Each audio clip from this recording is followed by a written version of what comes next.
So, about 2 or 3 weeks ago, I was scrolling through IG and I stumbled upon this very interesting post, which I guess was sort of trying to lead to an article. And it says, and I quote, 98 Kenyan teenage girls are infected with HIV weekly. Why is the infection rate so high?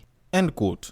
Now, I read that and automatically I was surprised. I was startled. Like, I haven't heard of such HIV stats in a long time. Like, you wouldn't really expect something like this today. Like, you wouldn't expect to hear of such a thing happening in this day and age where we feel as though we've actually given the whole safe sex talk probably about a gazillion times openly. But while that's true, here's the thing. These are Kenyan girls. Like, that whole sex talk thing, like, that was shit that us guys were getting when we were teenagers, and we're already past that age. Like, some of us are already married and have a kid or 2 or 3 or some shit. So maybe someone somewhere might have skimped out on giving people the talk on safe sex and shit. But still, you think about it. 98 teenagers every single week. Like, it's not like it's the same 98 that are repeating on a weekly basis, or, the average of 98 people are coming through on a weekly basis. It's 98 new every single week. And these are teenagers from the ages of 10 to 19.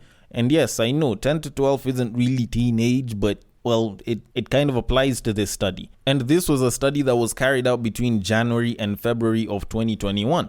So you could blame COVID to a certain degree, but I don't want to blame it for this case because I feel like people kind of sort of already were used to COVID by that time. If it was 2020, then we'd have said that, it's probably a small cause for alarm and it's not that bad. But this was 2021 when we're just starting to get used to it. So I'm not really going to ride on the whole COVID wave on this one. And I'm trying to think about it. Like, if you actually were to try and think about how 98 girls would be getting infected every single week, or like 98 new sets of infections every single week on average, I'm thinking about it and there's like 2 possible scenarios where such a thing can happen.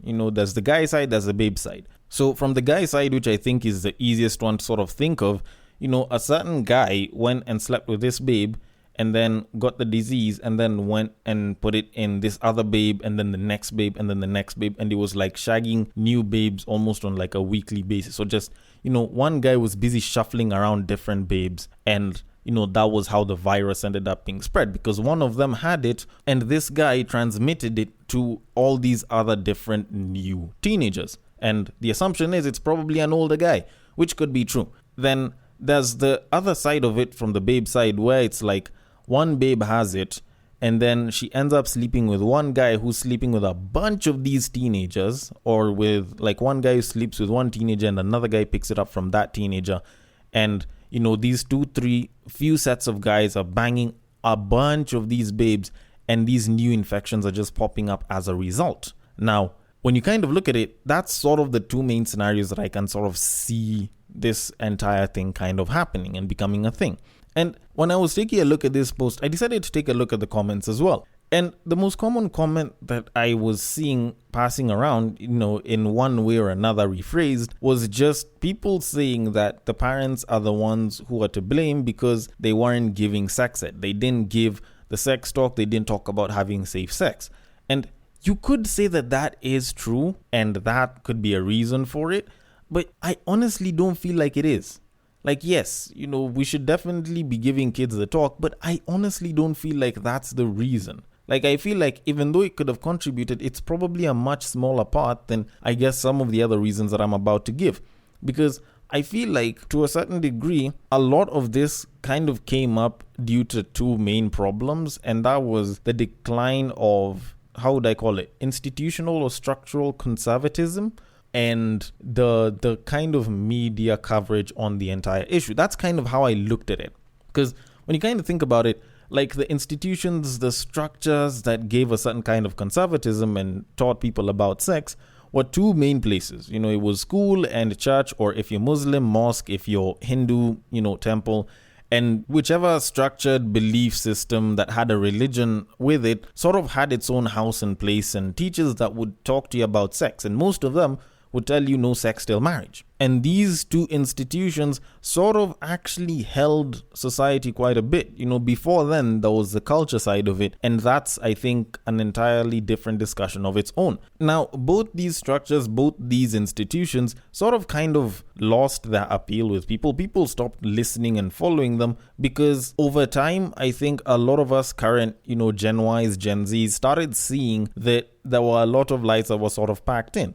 If you were the person that would listen to your science teacher, then at some point while you were older, you started realizing that if you have sex, it's not like you're catching an STD automatically. You can have raw sex and she won't get pregnant provided she knows a little bit about her anatomy and knows how to play her cards right.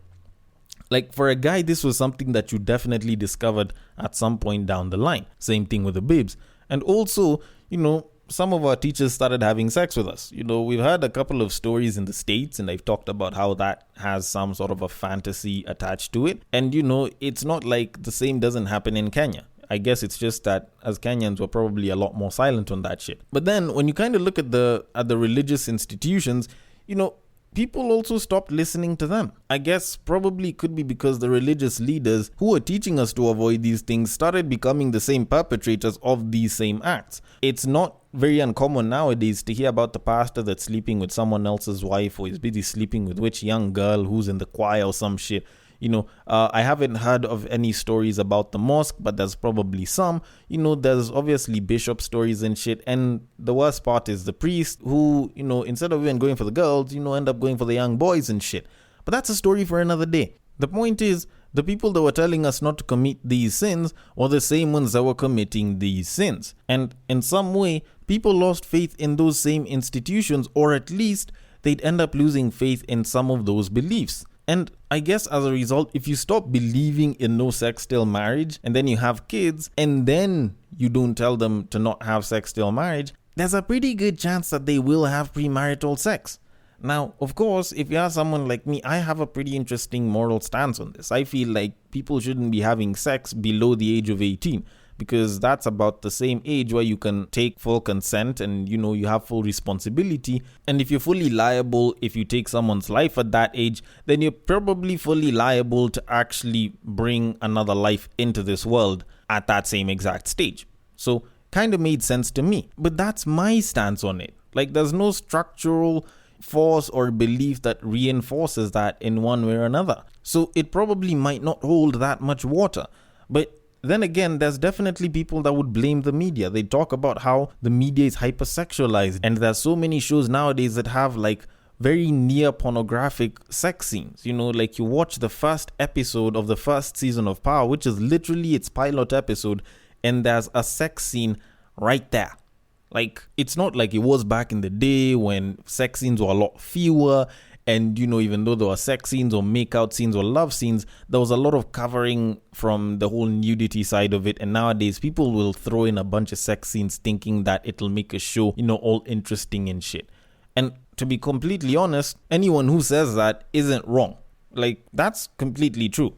Sex scenes have dominated a lot of modern-day TV right now. And while that is the truth, it's not like it didn't exist before. And yes, there is more pornography and all, but I honestly don't feel like that's entirely how the media has contributed to it. Don't get me wrong. Like having more sex scenes might encourage more people to have sex because they watch a lot more TV nowadays. And you probably have a point with that. But I feel like at the same time, during our time, not only did we have fewer sex scenes, we actually had anti-AIDS campaigns and safe sex campaigns. And those shits made sense. Like, if you were in Kenya from, say, I guess early to mid-2000s all the way till, I guess, the 2010s, like, y'all probably remember the Tume Chill campaign. Like, the Chill campaign was such a good campaign because it made a bunch of us people find it actually cool to not have sex. And for those that didn't find it cool, they probably knew that if you're gonna have sex, you should probably wear a condom. Like, that was a campaign that worked. But nowadays, we don't have such campaigns. I don't know, maybe, the foundations, the organizations don't have the marketing push for that shit.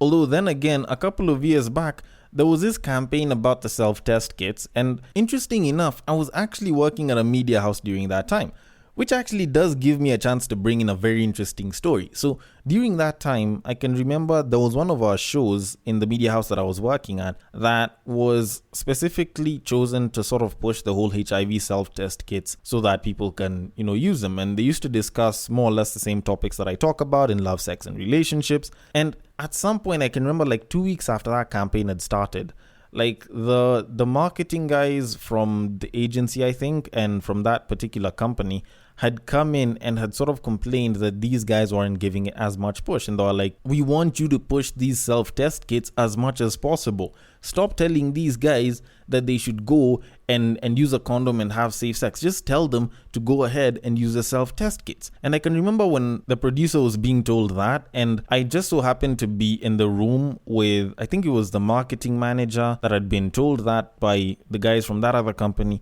And in my head, I'm literally looking at the both of them and I'm thinking, why can't we just have both?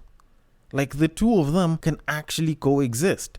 It's like saying to promote airbags, let's remove the safety belt and then run a bunch of ads that way. Like, even though you kept the safety belt in that ad, both of those relate to the customer's safety. And if anything, the customer should feel safer having both instead of one or the other. And I guess that could be the media's sort of failure in it. They haven't come out to say that people should have safe sex. There hasn't been that much advertising or campaign push for safer sex. And you could say as a result of that, we now have this current situation where there's 98 new infections that are primarily from girls. Teenage ones at that. But then again, you could blame one, you could blame both, but I feel like all in all, we all need to sort of come together and start pushing for safe sex. Like, let it not just be a one-sided thing. Let it not just be pushed from one end. I feel like we all need to push all together for better sexual practices that way. Hell, I could even start with me and say, fellas, please wrap up. Ladies, please make sure he's wrapped up. Or, since there's female condoms, you can wrap up as well. But all in all, people need to start being safer with their sex. And all in all, if there is any campaign that you feel like we should do in the name of promoting safe sex, if there's any contribution that you feel like we should do, or if there's any contribution or endorsement that you'd like me and you guys to do in the name of promoting safe sex, y'all can hit me up on @BreakTimeOnWestside on IG. The DMs are always open. On Facebook, it is also @BreakTimeOnWestside. And on Twitter, you can slide into my personal DMs. Thank you so much for listening all the way till the end. Battle of the Sexes and Tweet Street come back next week, and I will catch you guys on the next break.